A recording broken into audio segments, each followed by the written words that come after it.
मेरे प्यारे बच्चों, पिछले वीडियो में हमने आपको combination of capacitors, dielectric substance आदि को बहुत ही एक्सप्लेन करके पढ़ाया है।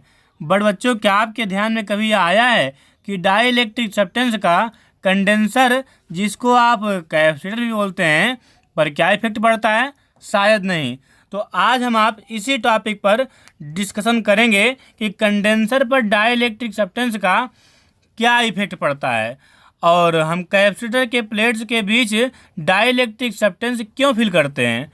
और वीडियो के लास्ट में हम कैपेसिटर को निरावेशित करने वाले इलेक्ट्रिक पोटेंशियल डिफरेंस की भी पढ़ाई करेंगे और साथ ही साथ हम यहाँ भी पढ़ेंगे कि डाइइलेक्ट्रिक सब्सटेंस की स्ट्रेंथ क्या होती है। तो चलिए वीडियो को हम लोग स्टार्ट करते हैं।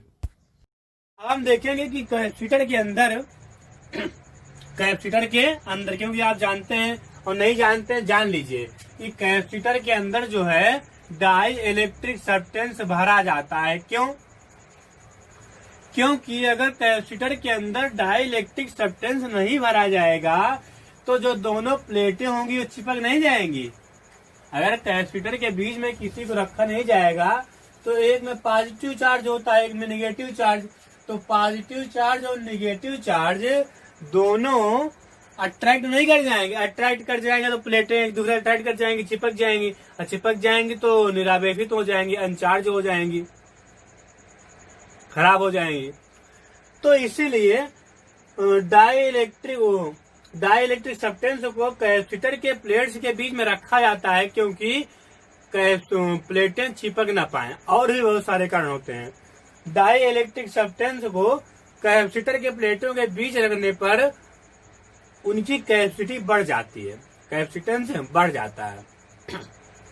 ठीक है, आइए देखते हैं कैसे। चलिए तो हेडिंग कर लीजिए, इफेक्ट ऑफ डाइइलेक्ट्रिक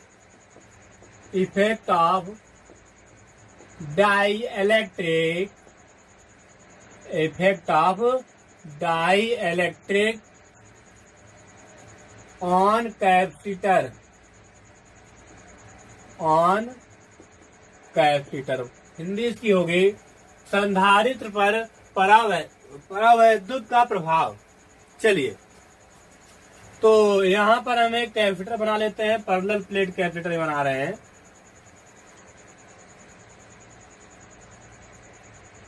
ये हो गई parallel plate capacitor.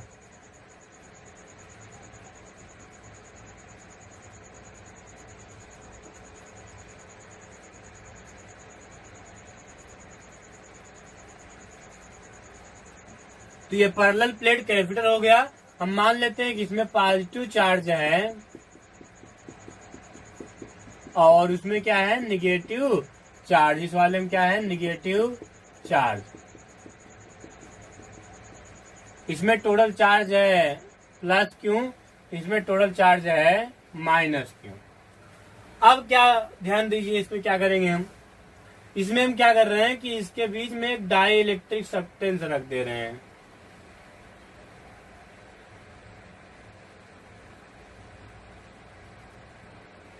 Die electric substance, इन दोनों प्लेट्स के बीच की डिस्टेंस क्या है, स्मॉल डी। और ध्यान दीजिए, ये प्लेटें इलेक्ट्रिक फील्ड बनाएगी बीच में। तो इलेक्ट्रिक फील्ड का डायरेक्शन होगा क्या, पॉजिटिव से निगेटिव की तरफ। तो इसके कारण जो इलेक्ट्रिक फील्ड बनी उसका डायरेक्शन जो हो गया पॉजिटिव से निगेटिव तरफ।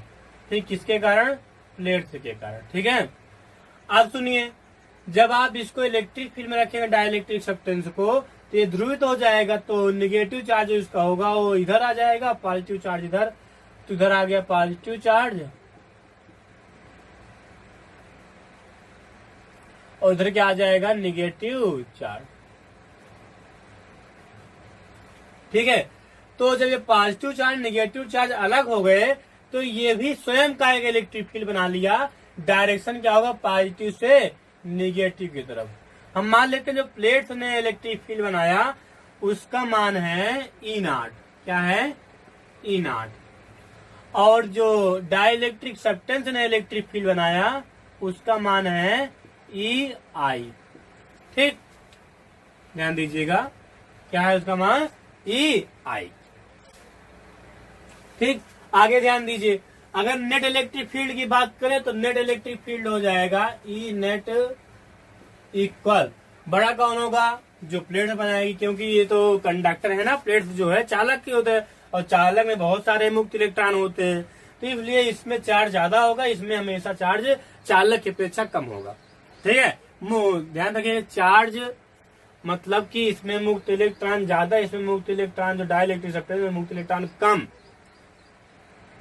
और मुक्त इलेक्ट्रॉन जिसमें ज्यादा होंगे ज्यादा इलेक्ट्रिक फील्ड वही बनाएगा, तगड़ा इलेक्ट्रिक फील्ड वही बनाएगा। ठीक है, चलिए, तो ई नेट का मान क्या हो जाएगा, ई नॉट माइनस ई आई, क्योंकि अपोजिट डायरेक्शन में था, vector E naught minus vector E I, यहाँ भी वेक्टर लगा दीजिए। ठीक है, आप सुनिए, इक्वेशन नंबर 1 बना लेते हैं। और आप जानते हैं कि जब डाइलेक्ट्रिक सब्सटेंस को प्लेट्स के बीच में रख दिया जाता है तो नेट इलेक्ट्रिक फील्ड जो होती है वो के गुना कम हो जाती है, मतलब ई नेट इक्वल क्या होता है, पहले वाले इलेक्ट्रिक फील्ड से के गुना कम हो जाती है। ठीक है, यहाँ वेक्टर लगा देंगे। चलिए सुनिए, अब आगे ध्यान दीजिए, ये बन गया इक्वेशन नंबर 2। तो अब अगर हम लेके ध्यान दीजिए, from equation 1 and 2, from equation 1 and 2, समीकरण 1 और 2 से, समीकरण 1 और 2 से अगर देखें तो वेक्टर ई नॉट अपान के इक्वल क्या हो जाएगा, वेक्टर ई नॉट माइनस ई आई। ठीक है, यहाँ वेक्टर।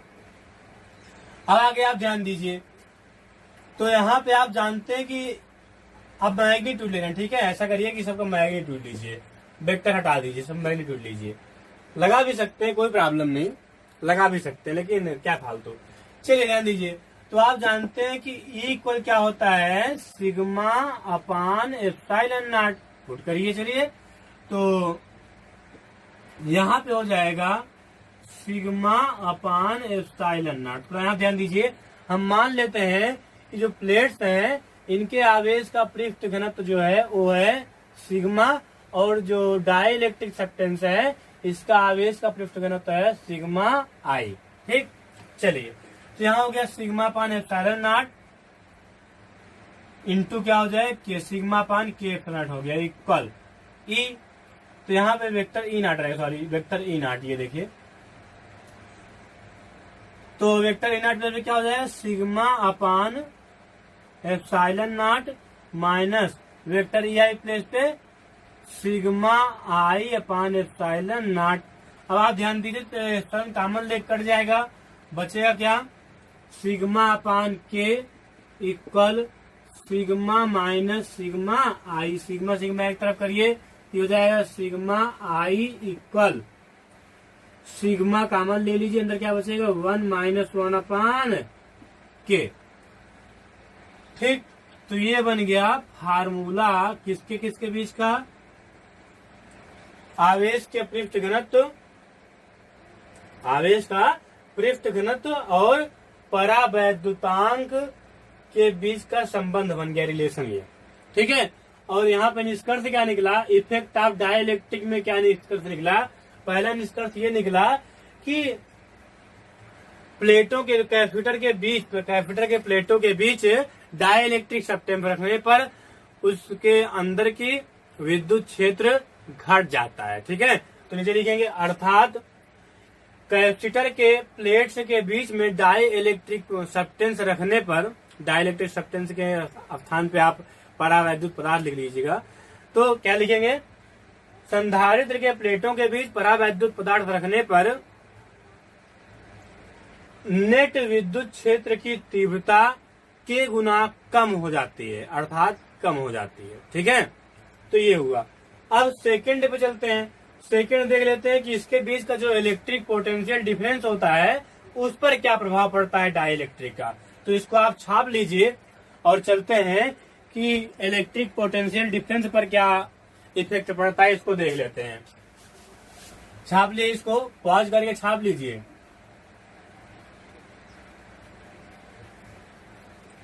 चलिए, इतना कर डाला तो लाइव झिंगा डाला। ठीक है, चलिए ध्यान दीजिए, तो electric potential difference, electric potential difference देख लेते हैं। इलेक्ट्रिक पोटेंशियल डिफरेंस पर क्या प्रभाव पड़ता है डाइलेक्ट्रिक का। चलिए ध्यान दीजिए यहाँ पे। तो आप जानते हैं कि electric potential difference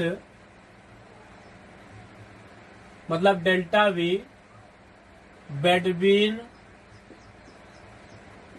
plates, charged plates लिखिए, बिटवीन चार्ज्ड प्लेट्स इक्वल क्या होता है, ई डी। क्या होता है, ई डी। वैसे तो फार्मूला होता है delta we equal vector E dot vector D, लेकिन यहाँ पे ऐसे लिख दे रहे हैं। ठीक है, आप लिख भी सकते हैं उसको भी, लेकिन आप ये जानिए कि प्लेट्स के बीच में विद्युत विभवांतर कितना होता है, ई डी। ठीक है, आगे सुनिए। अब हम मान लेते हैं कि शुरू में जो पोटेंशियल था वो था वी नॉट, और लास्ट में जो डाइलेक्ट्रिक सब्सटेंस रखने के बाद पोटेंशियल हो गया वी। चलिए ध्यान दीजिए। तो यहाँ पे जो पहले वाला होगा वी नॉट, वो क्या होगा, वी नॉट इक्वल हो जाएगा ई नॉट इंटू डी। क्या, before dielectric, before dielectric मतलब डाइलेक्ट्रिक सब्सटेंस रखने के पहले का है ये। ठीक है, और V इक्वल हो जाएगा ई नेट इंटू डी। कब, आफ्टर डाइलेक्ट्रिक मतलब डाइलेक्ट्रिक सब्सटेंस रखने के बाद, डाइलेक्ट्रिक सब्सटेंस रखने के बाद। ध्यान दीजिए यहाँ पे। तो V इक्वल क्या हो जाएगा, ई नेट का मान क्या था, ई नॉट अपान के इंटू क्या हो जाएगा डी। यहाँ V इक्वल क्या हो गया, ई नॉट अपान के, अर्थात E naught D. E naught D की वैल्यू क्या है, वी नॉट। यहाँ पे हो गया वी नॉट अपान क्या हो जाएगा, के। इसका मतलब क्या हुआ कि डाई इलेक्ट्रिक सब्सटेंस प्लेटों के बीच रखने पर इलेक्ट्रिक पोटेंशियल डिफरेंस भी के गुना कम हो जाएगा। जितना गुना इलेक्ट्रिक फील्ड कम हुई थी उतने ही गुना electric field, electric potential difference भी प्लेटों के बीच में कम हो जाएगा। समझ गए। चलिए ठीक है, तो अब देखते हैं कि इसकी कैपेसिटी पर क्या प्रभाव पड़ता है। तो इसको आप छाप लीजिए इतना। तो छापने के बाद लिखना क्या है, अर्थात प्लेटों के बीच में परावैद्युत पदार्थ रखने पर प्लेटों के बीच में परिणामी विद्युत विभवांतर के गुना कम हो जाता है। इतना लिखना आपको। ठीक है, चलिए तो इसको मिटा देते हैं और हेडिंग करिए कैपेसिटी, मतलब कैपेसिटी पर क्या प्रभाव पड़ता है, effect on capacity of capacitor. Effect on capacity of capacitor. ध्यान दीजिए, धारिता को कैपेसिटी और कैपेसिटर में दोनों बोलते हैं। नहीं आप कंफ्यूज रहिए कि कभी कैपेसिटी बोलते हैं कभी कैपेसिटेंस बोलते हैं, कंफ्यूज मत होइएगा। चलिए, तो इफेक्ट ऑन, पहला वर्ड रॉन्ग ही हो जाता है, इफेक्ट ऑन कैपेसिटी या कैपेसिटेंस, चाहे जो लिखिए। ठीक है, चलिए तो आप जानते हैं कि C इक्वल क्या होता है, Q अपान डेल्टा V।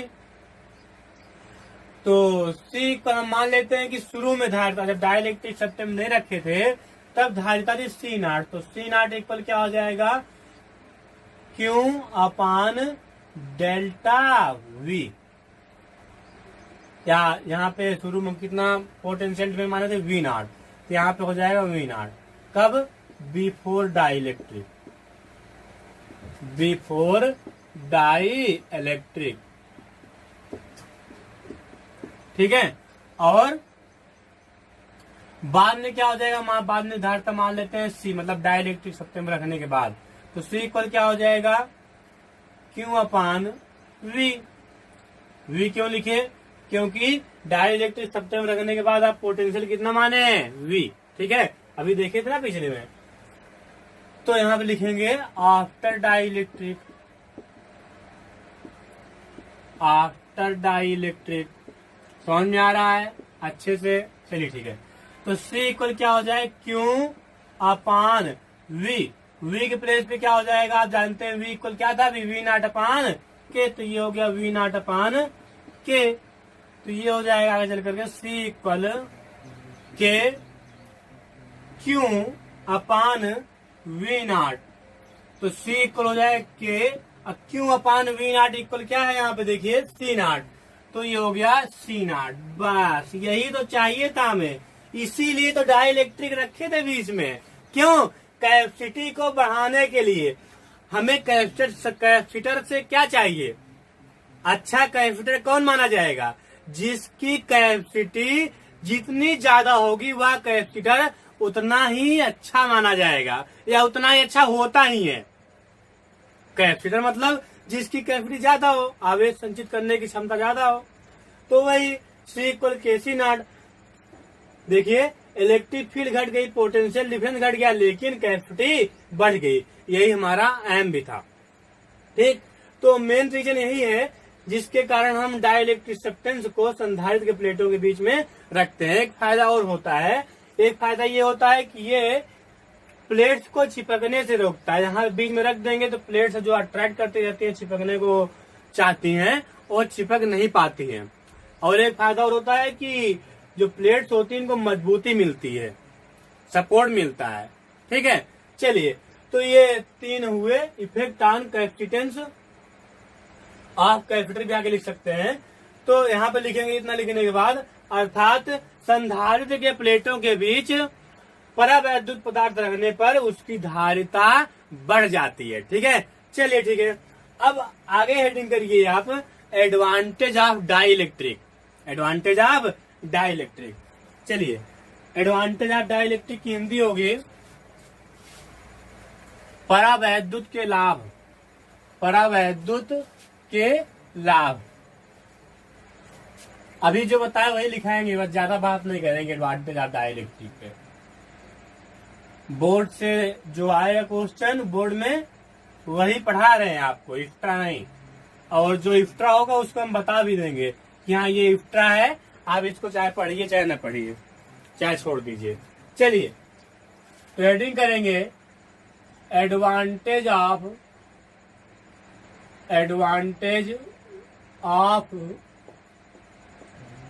Die electric.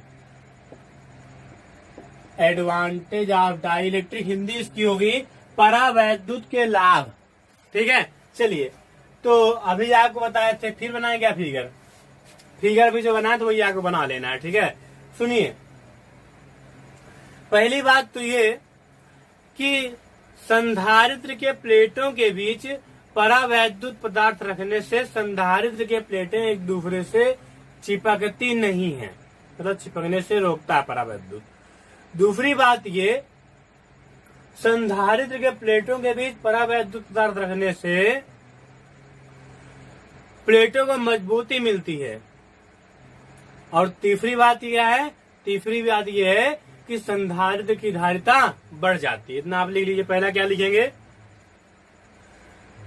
संधारित्र के प्लेटों के बीच परावैद्युत रखने से संधारित्र की धारिता बढ़ जाती है, इसको पहले लिख लीजिए। दूसरा लिखना है, संधारित्र के प्लेटों के बीच परावैद्युत रखने से प्लेटें एक दूसरे से चिपकती नहीं है। तीसरा, संधारित्र के प्लेटों के बीच परावैद्युत पदार्थ रखने से प्लेटों को मजबूती मिलती है। बस 3 बहुत है, 3 आप याद कर लीजिएगा, बस नंबर मिल जाएगा बोर्ड में खचाखच 90%। ठीक है, चलिए तो एडवांटेज ऑफ डाइलेक्ट्रिक हो गया। अब हम हेडिंग करते हैं ब्रेकिंग पोटेंशियल। ब्रेकिंग पोटेंशियल, तो आप ही हेडिंग कर लीजिए, breaking potential and strength of dielectric. 2 चीज अब देखेंगे हम लोग, क्या, breaking potential and strength of dielectric. Breaking potential difference breaking potential difference and strength of die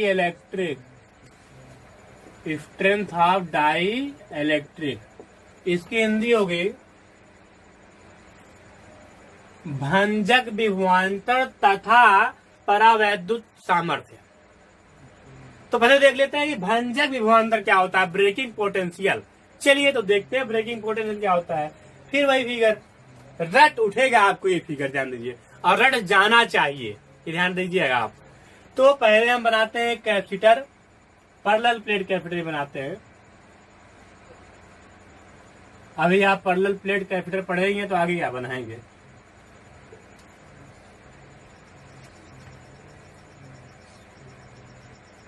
ये खचाखच आप पैरेलल प्लेट कैपेसिटर बना लीजिए। उसके बाद सुनिए, हम सुनाते हैं आपको। क्या गाना नहीं सुनाएंगे, ध्यान रखिएगा, नहीं सोचो गाना सुनाएंगे सर, वेट करने लगो। तो ये प्लेट जो है ये पॉजिटिव चार्ज है और ये प्लेट जो है वो कैसी चार्ज है, नेगेटिव चार्ज है। और इसके बीच में हम क्या रखेंगे, डाइलेक्ट्रिक सब्सटेंस। सबसे पहले इसमें हम इलेक्ट्रिक फील्ड दिखा देते हैं। तो इलेक्ट्रिक फील्ड ये पॉजिटिव से नेगेटिव तरफ, पॉजिटिव से नेगेटिव तरफ हम मान लेते हैं। इलेक्ट्रिक फील्ड का मान क्या है, ई नॉट, वेक्टर ई नॉट। अब बीच में रख देंगे क्या, डाइलेक्ट्रिक सब्सटेंस।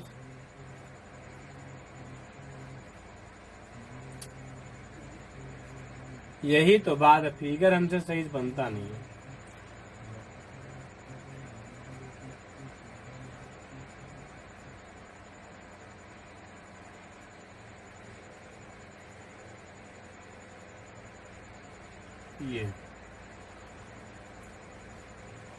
ये हो गया, ठीक है। तो डाइलेक्ट्रिक सब्सटेंस रख देंगे तो आप जानते हैं कि इधर क्या आ जाएगा, डाइलेक्ट्रिक सब्सटेंस में नेगेटिव चार्ज। अब इधर क्या आ जाएगा, पॉजिटिव चार्ज। तो ये अपने अंदर भी एक इलेक्ट्रिक फील्ड बना लेगा। क्या माने थे इसको, ई आई, वेक्टर ई आई। अब सुनिए, आप जानते हैं कि चालक में मुक्त इलेक्ट्रॉनों की संख्या परावैद्युत से ज्यादा होती है। आप तो जानते हैं परावैद्युत में मुक्त इलेक्ट्रॉन होते ही नहीं है, ठीक। चलिए सुनिएगा आप। तो हम क्या करेंगे कि जो इलेक्ट्रिक पोटेंशियल डिफरेंस है उसको हम प्लेट से लगा देते हैं। मान लो यहाँ पे एक बैटरी जोड़ दिए हम, क्या जोड़ दिए, बैटरी। प्लेटों से हम क्या जोड़ दिए, एक बैटरी। ये पॉजिटिव सिरा, ये नेगेटिव सिरा, ठीक है। चलिए अब आगे ध्यान दीजिए। तो यहां से पोटेंशियल डिफरेंस हम मान लेते हैं कि प्लेटों के बीच पोटेंशियल डिफरेंस कितना बन गया, V। तो यहाँ पे डेल्टा V का मान क्या हो गया, V। अब अगर हम पोटेंशियल डिफरेंस का मान बढ़ाते जाएं तो प्लेटों के बीच की जो इलेक्ट्रिक फील्ड है प्लेट्स के बीच का, वो बढ़ने लगेगा। जितना इलेक्ट्रिक पोटेंशियल डिफरेंस बढ़ाएंगे इलेक्ट्रिक फील्ड उतना ही बढ़ जाएगा। क्यों, क्योंकि प्लेटों के बीच का जो पोटेंशियल डिफरेंस होता है वो होता है delta V equal E D, vector E dot vector delta R. या हम लिखते हैं V इक्वल ई डी। ये होता है, मतलब V बढ़ेगा तो E भी बढ़ेगा, इलेक्ट्रिक फील्ड भी बढ़ेगा। अर्थात आप सुनिए, अगर इलेक्ट्रिक फील्ड बढ़ेगा, प्लेट्स के बीच का जो इलेक्ट्रिक फील्ड है वो बढ़ेगा, तब जो परावैद्युत पदार्थ के इलेक्ट्रॉन हैं उन पर इलेक्ट्रिक फील्ड के अपोजिट डायरेक्शन में फोर्स लगेगा, और जो प्रोटॉन है अर्थात पॉजिटिव चार्ज, उन पर इलेक्ट्रिक फील्ड के डायरेक्शन में फोर्स लगेगा। मतलब कि इलेक्ट्रिक फील्ड जितनी ज्यादा होगी, इन इलेक्ट्रॉनों पर जो निगेटिव चार्ज है इन पर फोर्स बहुत ज्यादा लगेगा इस तरफ। और ऐसे करते करते इलेक्ट्रिक फील्ड का मान अगर बढ़ाते जाएं तो होगा क्या, एक ऐसी कंडीशन आ जाएगी कि ये जो निगेटिव चार्ज हैं ये इस प्लेट में प्रवेश कर जाएंगे। या प्रवेश करने लगेंगे। और तब क्या होगा, ये पॉजिटिव चार्ज निगेटिव चार्ज दोनों मिलकर क्या हो जाएंगे, न्यूट्रल, और न्यूट्रल हो जाएंगे तो संधारित्र क्या हो जाएगी, अनचार्ज, अर्थात संधारित्र बेकार हो जाएगी। ठीक है, तो यहाँ पे इसीलिए यहाँ पे इसको बोला गया ब्रेकिंग पोटेंशियल, मतलब कि संधारित्र को बेकार करने वाला पोटेंशियल मान सकते हैं इसको। ठीक है, चलिए, तो इसकी परिभाषा क्या बन गई, ध्यान रखिएगा, इसकी परिभाषा क्या बन गई, वह न्यूनतम विभवांतर, वह कम से कम विभवांतर जिस पर परावैद्युत माध्यम में विद्युत आवेश का विसर्जन हो जाता है, भंजक विभवांतर कहलाता है। फिर एक बार सुनिए, वह न्यूनतम विभवांतर जिस पर परावैद्युत माध्यम में विद्युत आवेश का विसर्जन हो जाता है, भंजक विभवांतर कहलाता है। इतना लिख के आपको एक फिगर बना लेना है। ठीक है, और ना समझ में आए तो एक बार फिर वीडियो को पीछे करके देख सकते हैं। चलिए, अब हम बातें करते हैं strength of dielectric, strength of dielectric. तो पहले इसकी परिभाषा हम लिख देते हैं स्ट्रेंथ ऑफ डाइलेक्ट्रिक की, फिर इस पर बात करते हैं। चलिए, तो परावैद्युत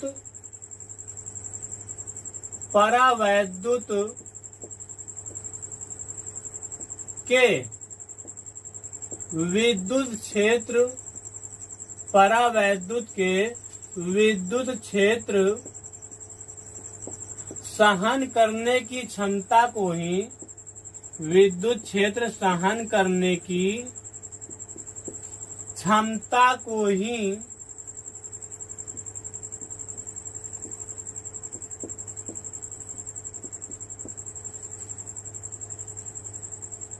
परावैद्युत सामर्थ्य कहते हैं, परावैद्युत सामर्थ्य कहते हैं।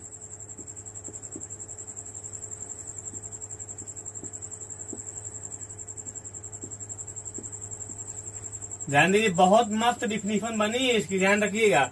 जिस तरह कार्य करने की क्षमता को ही ऊर्जा कहते हैं, उसी तरह यहाँ परावैद्युत के विद्युत क्षेत्र सहन करने की क्षमता को ही परावैद्युत सामर्थ्य कहते हैं। मतलब अगर कोई परावैद्युत पदार्थ जितना अधिक इलेक्ट्रिक फील्ड को सहन कर पाता है, या जितना अधिक इलेक्ट्रिक फील्ड को सह लेता है, उसकी परावैद्युत सामर्थ्य उतनी ही ज्यादा होगी। और ध्यान दीजिएगा, जिस परावैद्युत पदार्थ का परावैद्युतांक जितना ज्यादा होगा, जिस परावैद्युत पदार्थ का परावैद्युतांक जितना ज्यादा होगा, उसका परावैद्युत सामर्थ्य उतना ही ज्यादा होगा।